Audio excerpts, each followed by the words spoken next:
As fight fans know, on Friday, May 2nd, former undisputed lightweight champion Devin Haney looks to bounce back on a New York card that features Teofimo Lopez, Rolly Romero, and the man he had his worst night against, Ryan Garcia. In their April 2024 battle, Haney hit the canvas numerous times in a fight he was expected to win. Here we look at the strengths, weaknesses, and questions surrounding Devin Haney, and how he can potentially overcome them. This is a quick look at the state of Haney.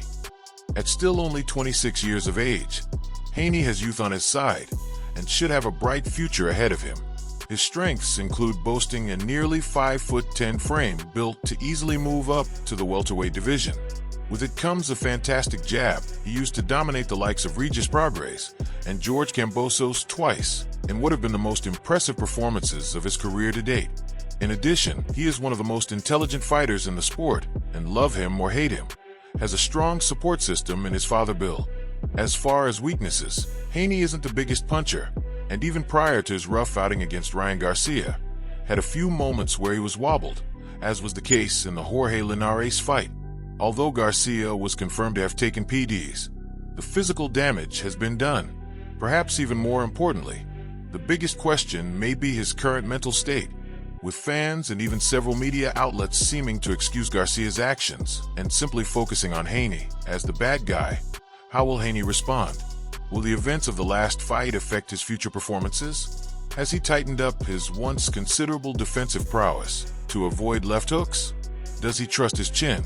And will he be able to use it as experience to be able to better adapt his game plan if the rematch, which seems to be inevitable if both win their separate fights, take place?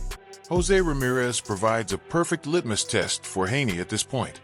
A seasoned former champion himself, Ramirez is similar to Ryan Garcia from a size standpoint, has fought at or above the 140-pound weight class for several years, and is an aggressive fighter with the huge heart.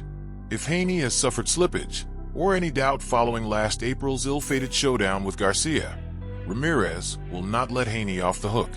But if Haney can be strong enough to both regain his physical form and clear his mind of any doubts, he has a chance to give fans a performance that will give them reason to believe that rematch with Garcia will end differently than the first.